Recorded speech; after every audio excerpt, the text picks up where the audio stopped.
What if the difference between surviving another night and beginning to rebuild your life was no bigger than an 8-foot wooden shelter? For most people, a locked door is something they rarely think about. They come home, turn a key, and know their belongings will still be there in the morning. But for someone living on the street, that simple feeling of security can disappear overnight. A backpack can be stolen. Important documents can vanish. Even a few hours of uninterrupted sleep can become a luxury. Now imagine walking through downtown Tucson, Arizona, and spotting several strange wooden structures lined up beside a public sidewalk. They weren't art installations. They weren't storage boxes. And they definitely weren't ordinary shelters. Inside each one was a blanket, a pillow, a few personal belongings, and sometimes, a person finally getting a full night's sleep. Those tiny wooden shelters became known as the dream pods. At first, they looked like a small local experiment, but within weeks, they sparked heated debates across the city. Some residents saw compassion in action. Others believed the shelters crossed a line and encouraged public camping. City officials found themselves caught between legal obligations, public safety concerns, and growing public attention. No one expected these simple wooden boxes to become the center of a conversation about homelessness, constitutional rights, and the future of emergency housing in America. The story began with activist John Milan, who had spent years speaking out about how homeless people were treated in Tucson. He believed that many people living on the streets weren't being offered realistic alternatives. Instead, they were often forced to move from place to place, receiving citations or arrests for sleeping in public when no suitable shelter was available. Together with other advocates, Milan challenged the city's enforcement of these rules. Their legal arguments centered on the rights of homeless individuals who had nowhere else to go. After months of court proceedings, a federal judge issued an order that temporarily limited some enforcement actions around the protest area, allowing homeless demonstrators to remain under certain conditions. That decision created an opportunity. Instead of asking people to sleep directly on the pavement, Milan and his supporters introduced something different. The wooden shelters had originally been built for another purpose, but they quickly found a new role. Rather than serving as display pieces, they became makeshift sleeping spaces for people who had nowhere else to stay. One detail stood out almost immediately. Most of the occupied shelters were shared by couples. For many people watching from the outside, that might not seem unusual, but at the time it highlighted a major gap in Tucson's shelter system. Many emergency shelters housed men and women separately, leaving couples with an impossible choice: separate for the night or remain together outside. The dream pods offered a third option. The shelters were far from perfect. They were cramped. They lacked plumbing. They weren't intended as permanent homes. Yet for couples who had spent months sleeping outdoors, they offered something that had been missing for a long time: a private space where they could close the door and feel safe, even if only until morning. As word spread, more people visited the site. Some came to donate blankets, clothing, and food. Others came simply to see what everyone was talking about. Supporters argued that the pods demonstrated a basic truth. People experiencing homelessness needed privacy, security, and dignity, not just a place to lie down for the night. Critics viewed the situation very differently. They worried about sanitation, public safety, and whether allowing the shelters to remain would encourage larger encampments. Business owners questioned how the growing site would affect nearby customers and visitors. City officials faced increasing pressure to respond while also respecting the federal court ruling. The debate grew louder with each passing week. Organizers imagined expanding the area with donated furniture, community resources, and services that could help residents connect with employment, healthcare, and housing programs. Their vision wasn't simply to create a place to sleep. They wanted to build a small community centered around mutual support. But that vision never had the chance to fully develop. After months of legal disputes and negotiations, city crews removed the dream pods. Residents packed their belongings, volunteers helped transport the wooden shelters away, and the sidewalk gradually returned to how it had looked before. To many observers, that seemed like the end of the story. It wasn't. Although the original dream pods disappeared, the questions they raised refused to go away. Why were so many people avoiding traditional homeless shelters? Why did something as simple as a lockable door make such a dramatic difference? And if small, affordable shelters could provide safety and stability faster than permanent housing, could they become part of the solution? Over the next several years, cities across the United States would begin searching for answers to those same questions. What started as a controversial experiment on a sidewalk in Tucson would inspire a much larger movement, one that aimed to rethink how America responds to homelessness. In the next chapter, we'll explore why many people living on the streets choose not to stay in traditional shelters, and how those challenges open the door to a completely different approach. When most people think about homelessness, they often ask a simple question: If shelters already exist, why didn't people just stay there? At first, it sounds like a reasonable question. Across the United States, thousands of emergency shelter beds are available every night. On paper, the system appears to provide a solution, but the reality is far more complicated. For many people experiencing homelessness, entering a shelter isn't as simple as walking through the front door. Sometimes there isn't an available bed, sometimes the rules make it impossible, and sometimes the shelter itself feels less safe than sleeping outside. These are realities that rarely make headlines. Every person living without stable housing has a different story. Some lost their jobs after a medical emergency, others escaped domestic violence. Many struggle with untreated mental illness, addiction, or trauma that has followed them for years. Because of these different experiences, one type of shelter cannot meet everyone's needs. One of the biggest concerns is privacy. Most emergency shelters are designed as large shared sleeping spaces where dozens, and sometimes hundreds of people sleep in the same room. For someone who has experienced violence or trauma, that environment can feel overwhelming. Every unfamiliar sound becomes a possible threat. Every stranger sleeping nearby creates uncertainty. Instead of resting, many people spend the night staying alert. The next morning, they leave more exhausted than when they arrived. While many shelters work hard to protect residents, overcrowding can increase the risk of theft, conflict, and harassment. People living on the streets often own very little. A backpack may contain everything they have left: identification cards, medications, family photographs, work documents, and the few clothes they own. If those belongings disappear, rebuilding becomes even harder. For some, the fear of losing everything outweighs the benefits of sleeping indoors. Then there are the rules. Emergency shelters operate under strict schedules. Many require residents to check in before a specific evening deadline. Anyone arriving late may lose their bed for the night. For people working evening or overnight jobs, that creates an impossible choice: keep the job or keep the shelter bed. Some shelters also require everyone to leave early each morning, regardless of weather conditions. By sunrise, residents must gather their belongings and return to the streets until evening. This daily cycle makes it difficult to attend appointments, search for work, or simply recover from illness. Families and couples face another obstacle. In many communities, shelters separate men and women into different buildings or rooms. Parents with older children may also face restrictions. Couples who have supported each other through months or even years of homelessness are sometimes asked to spend the night apart. Many decide they would rather remain together outside. Pets create another barrier. For someone experiencing homelessness, a dog may be more than a companion. It may provide protection, emotional support, and a sense of responsibility during extremely difficult times. Yet many shelters cannot accommodate animals. Rather than abandon a trusted companion, some people choose to stay outside. Mental health adds another layer of complexity. Imagine living with severe anxiety, post-traumatic stress disorder, or insomnia.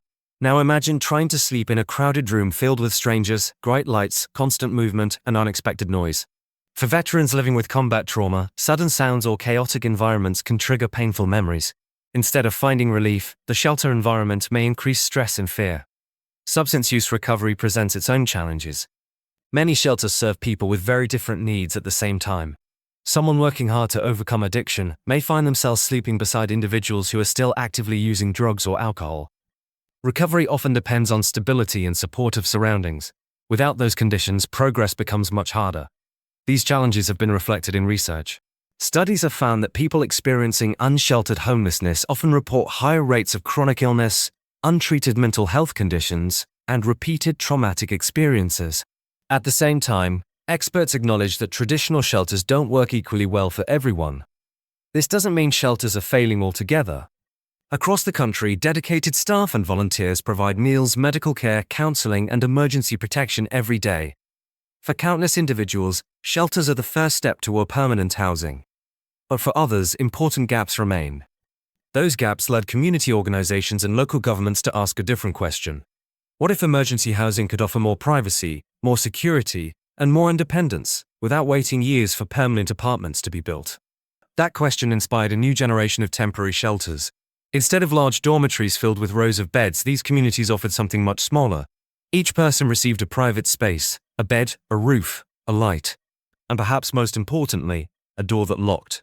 It wasn't a permanent home, but after months or even years of sleeping outside, it gave people something many had forgotten they could have, a place that felt like it belonged to them. The idea would soon evolve into one of the fastest growing approaches to transitional housing in America.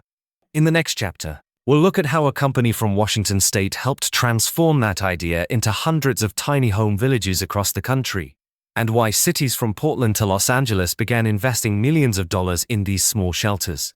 By the middle of the 2010s, many cities were confronting the same reality. The number of people sleeping outdoors was growing faster than affordable housing could be built. Emergency shelters were full, waiting lists stretched for months, and local governments were searching for solutions that could be put in place quickly. Building permanent supportive housing often took years. Projects required land, permits, funding, and lengthy construction timelines. Meanwhile, thousands of people still needed a safe place to sleep that very night. That urgency created an opportunity for a different approach. In 2016, a Washington-based company called Pallet introduced a simple idea: build small, durable shelters that could be assembled rapidly and moved if necessary. The concept was straightforward. Instead of constructing large buildings, cities could create small villages made up of individual sleeping units. Each shelter was designed to be compact, weather-resistant, and easy to install with a small crew in just a few hours. The shelters weren't intended to replace permanent housing. They were designed to bridge the gap between life on the streets and a stable home. Most Pallet shelters measured around 64 square feet. That might sound incredibly small, and it is. But inside that limited space, people found something many had been missing for months or even years: privacy. Each shelter could hold a bed, basic storage, electrical outlets, lighting, heating and cooling equipment, and enough room for personal belongings. Most importantly, every unit came with a locking door. That single feature changed everything. For people living in tents, leaving even for a short time often meant risking everything they owned. Someone could steal clothing, medications, identification papers, or family photographs within minutes. Many people stopped attending job interviews or medical appointments simply because they were afraid to leave their belongings unattended. A private shelter offered something they hadn't experienced in a long time: the confidence that when they returned, their possessions would still be there. But the tiny shelters were only one part of the model. The villages also included shared bathrooms, laundry facilities, dining areas, case management offices, and spaces where residents could meet with social workers, healthcare providers, or employment counselors. The goal wasn't simply to provide a roof. It was to create an environment where people could begin rebuilding their lives. Portland, Oregon became one of the first major cities to embrace the concept on a larger scale. Facing a growing homelessness crisis, city leaders invested in dozens of modular shelters that could be installed far more quickly than traditional housing developments.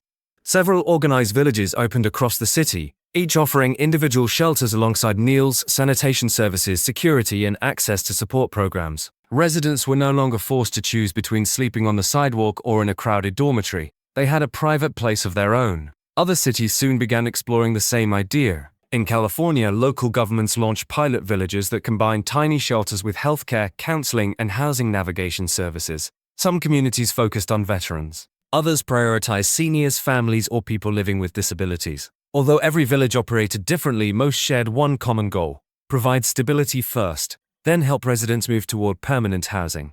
Florida also joined the movement. Organizations partnered with local governments to develop tiny home communities where residents could receive meals, medical assistance, job training, and case management while living in individual shelters. Instead of moving people from one temporary location to another, these programs aimed to create consistency, a foundation from which recovery could begin. In Texas, North Carolina, and several other states, similar projects followed. Each new village became another experiment. Would people accept this type of housing? Would neighborhoods support it? And most importantly, would it actually help people leave homelessness behind? Early results suggested it could. Many residents reported sleeping through the night for the first time in months. Others found it easier to attend medical appointments because they no longer worried about losing everything they owned. Case managers also noticed something important. When people had a safe place to stay, they were often easier to reach. Appointments became more consistent, medication routines improved, employment searches became more realistic. Housing applications that once felt impossible suddenly became manageable. The tiny shelters didn't solve every problem, but they created enough stability for many people to begin addressing the challenges that had kept them homeless. Of course, building these villages wasn't always easy.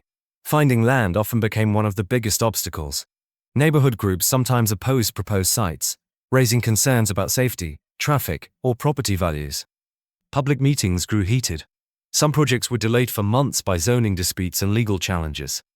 Supporters argued that organized villages were safer and more effective than unmanaged encampments. Critics questioned whether public money should be spent on temporary shelters instead of permanent housing. Both sides agreed on one thing: homelessness required long-term solutions. They simply disagreed on how to get there.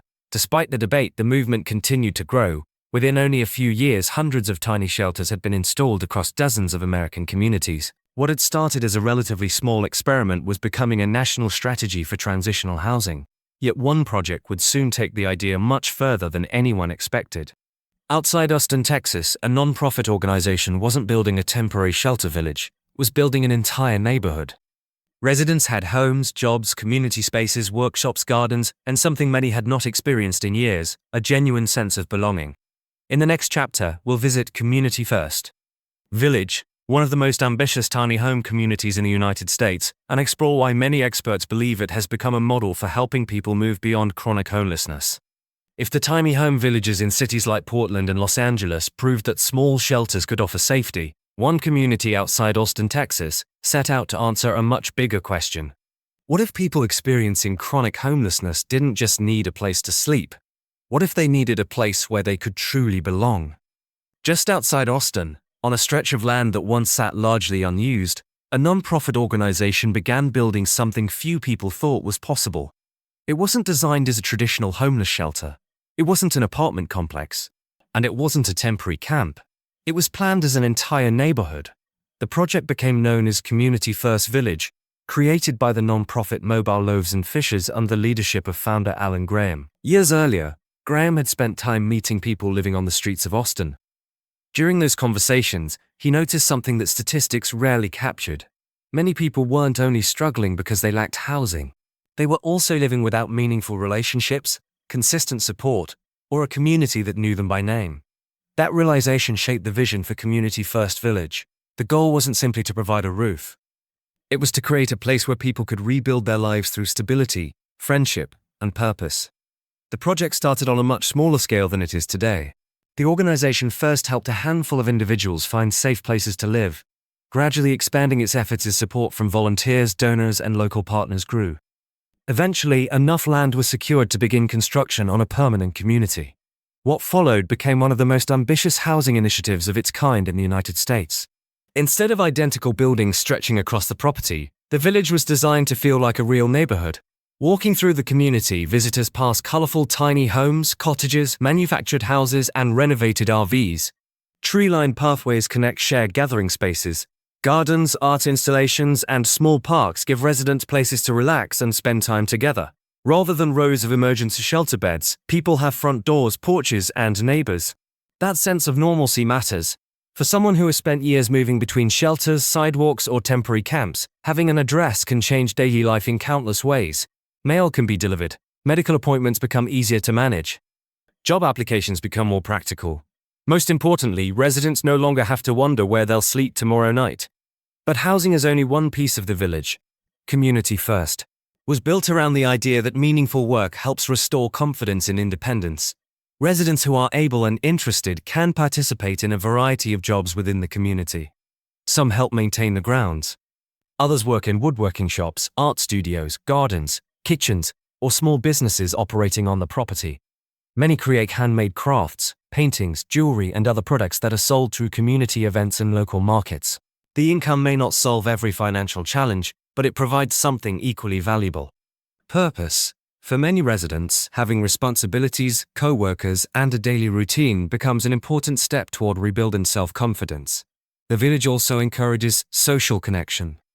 Shared meals, community events, music performances, volunteer activities, and neighborhood gatherings bring people together throughout the year. These moments may seem ordinary. Well, sometimes we are free from why we may not be a part of the battle we may save to life. But for individuals who have spent years feeling isolated, they can make an enormous difference. Research has consistently shown that loneliness and social isolation often make recovery from homelessness more difficult. Community First attempts to address those challenges by creating opportunities for relationships to grow naturally. Residents are no longer surrounded only by strangers passing through for a single night. Instead, they become part of an ongoing community. The results have attracted national attention. Many residents who move into the village remain there long-term. creating a level of housing stability that is difficult to achieve through emergency shelters alone.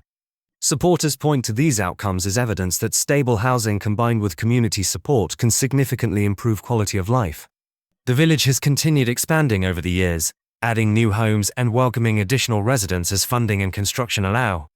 Its growth reflects increasing interest in approaches that combine housing with supportive services, rather than treating them as separate systems. Still, Community First is not without its critics. Some experts argue that projects like this cannot be scaled quickly enough to meet the needs of every city. Others point out that building and operating a supportive community requires significant land, long-term funding, and ongoing management. There are also debates about whether non-profit-led villages can be replicated everywhere or whether local conditions make each project unique.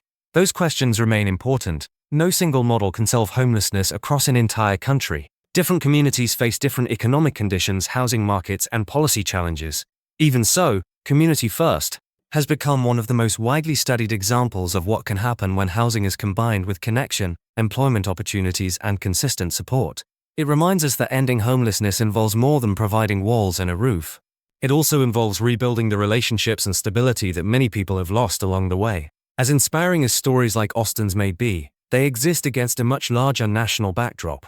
Across the United States, homelessness has continued to rise in recent years, affecting families, children, and older adults at record levels. Yet one group has experienced a very different trend: military veterans. While homelessness increased for many populations, veteran homelessness declined significantly thanks to targeted investments, coordinated programs, and long-term support. In the next chapter, we'll examine the latest national data, explore why veteran homelessness has fallen, and ask what those successes might teach us about addressing homelessness more broadly.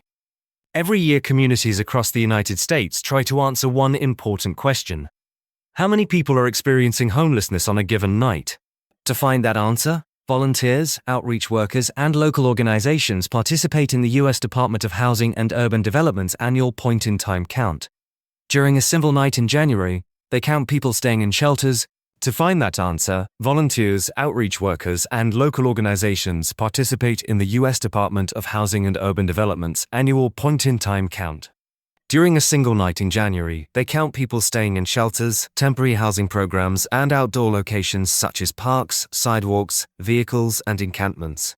While no single count can capture every person without stable housing, it provides one of the clearest national snapshots available. Recent data shows that homelessness remains one of the country's most significant social challenges. Hundreds of thousands of people experience homelessness on any given night, and the numbers have increased in many communities over the past several years. The reasons are complex. Housing costs have risen faster than incomes in many regions. Affordable rental units remain in short supply. Inflation has increased the cost of everyday necessities, making it harder for families living paycheck to paycheck to recover from unexpected setbacks. For some, a medical emergency or job loss can trigger a chain of events that eventually leads to losing their home.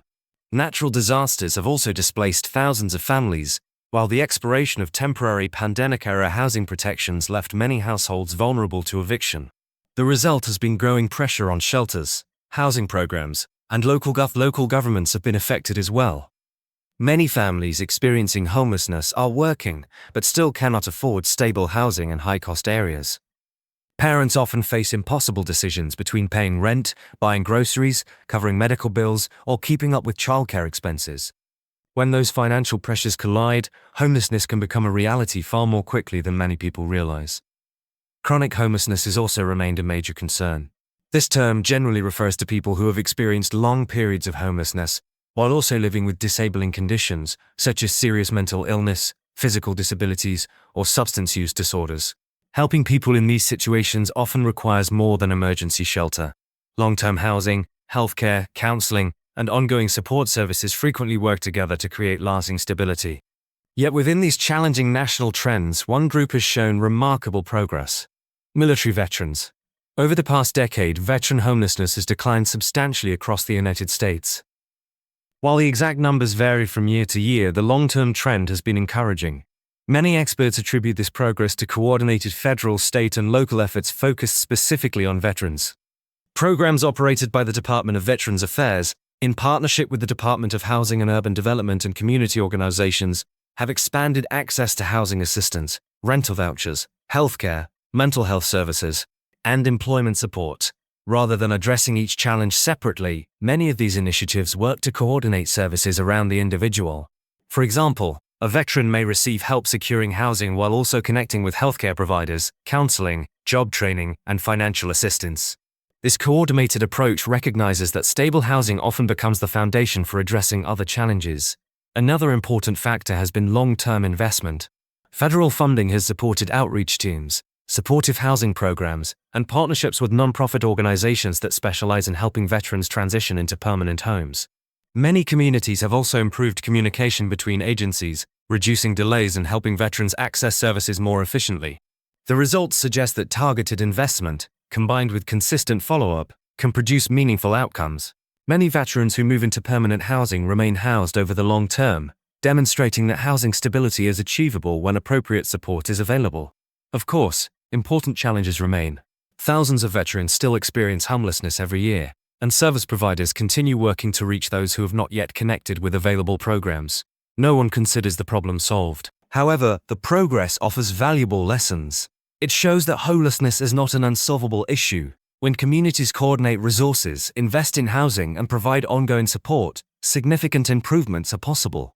This experience has influenced broader conversations about homelessness nationwide. If targeted strategies can reduce veteran homelessness, could similar approaches help other populations? Could faster housing solutions, stronger support services, and better coordination improve outcomes for families, young adults, seniors, and people living with disabilities?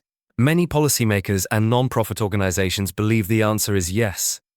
That belief has fueled continued interest in transitional housing models, including tiny home villages, modular shelters, and supportive communities designed to move people toward permanent housing more quickly.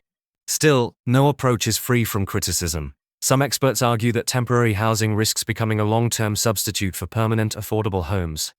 Others question whether public resources should focus more heavily on expanding traditional housing supply instead. These debates continue in cities across the country. Finding the right balance between immediate shelter and permanent housing remains one of the biggest challenges facing policymakers today. One thing, however, is becoming increasingly clear. Communities that combine housing with healthcare, employment assistance, mental health services, and strong case management tend to achieve better outcomes than those relying on shelter alone. Housing creates stability. Support creates opportunity.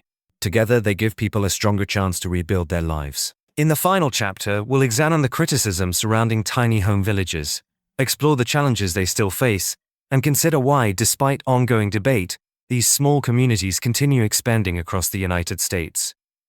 As tiny home villages continued appearing across the United States, public opinion remained divided. To some, they represented one of the most practical responses to a growing crisis. To others, they were only a temporary fix that failed to address the deeper causes of homelessness. The debate continues today. One of the most common criticisms is that tiny homes are not permanent housing. Most units are intentionally small. Many rely on shared bathrooms, laundry facilities, and community kitchens rather than private amenities inside every home. Critics argue that people deserve fully equipped apartments, not compact shelters.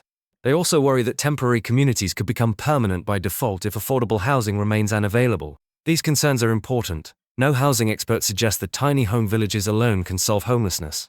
The long-term goal remains permanent, stable housing with access to employment, healthcare, education, and supportive services. Tiny homes were never designed to replace that vision. Instead, they were created to bridge the gap between the street and a permanent home. Another challenge is location. Even when funding is available, finding land can be difficult. Neighborhood residents sometimes oppose new villages because they worry about traffic, public safety, or changes to the character of their community. Public meetings often become emotional, with supporters and opponents presenting very different perspectives. Some projects spend months, or even years, in the approval process before construction can begin. Funding is another obstacle. Although tiny home villages are generally less expensive than many large housing developments, they still require land, utilities, maintenance, security, staffing, and ongoing support services. Without reliable funding, even successful programs can struggle to expand. There is also the question of scale. The United States has hundreds of thousands of people experiencing homelessness each year. A single village may help dozens, or in some cases hundreds of residents. That changes lives, but it does not eliminate homelessness on its own. Many experts believe that meaningful progress requires multiple solutions working together. More affordable housing, rental assistance, mental health treatment, addiction recovery programs, employment opportunities, prevention services that keep families from losing housing in the first place. and transitional options that help people move from crisis to stability. Tiny home villages fit into that larger picture. They are one tool among many. Despite the challenges, communities continue experimenting with new ideas. Some villages focus on veterans, others serve young adults leaving foster care. Some prioritize families with children or older adults. Each program adapts to the needs of the people it serves. The goal remains the same: provide safety first, then build a path towards something permanent. Perhaps the most important lesson from these projects isn't about the buildings themselves. It's about what happens after someone finally has a secure place to sleep. A locked door can mean uninterrupted rest. A stable address can make it easier to apply for a job. Reliable housing allows medications to be stored safely. Case managers can find the people they're trying to help. Employers know where to reach applicants. Doctors can schedule follow-up appointments. Small changes begin creating larger ones. Recovery becomes more realistic when survival is no longer the only priority. Think back to the dream pot in Tucson. The wooden shelters were simple, they were small, and they disappeared almost as quickly as they arrived. Yet they started a conversation that reached far beyond one city. They challenged people to think differently about dignity, privacy, and what emergency housing could become. Years later, across the country, thousands of people now sleep in tiny home villages inspired by many of those same ideas. The structures are more advanced, the programs are better organized, the support services are stronger. But the central idea remains remarkably similar. Everyone deserves a safe place to close the door at the end of the day. Homelessness is one of the most difficult issues any society can face. There is no single policy, program, or building that can solve it overnight. Progress takes time. It requires cooperation between governments, non-profits, businesses, healthcare providers, and local communities. It also requires listening to the people who experience homelessness themselves. Their stories often reveal needs that statistics alone cannot capture. The future will likely involve many different solutions working side by side.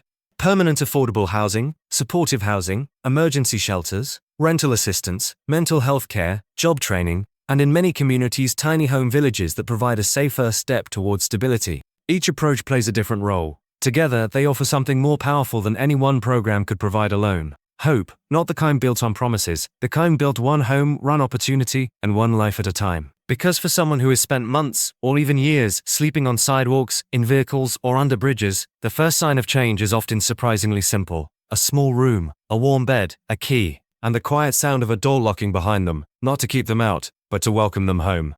If you found this story meaningful, consider sharing it with someone else. Conversations like these help bring attention to solutions, encourage informed discussion, and remind us that behind every statistic is a person with a story, a future, and the hope of a place.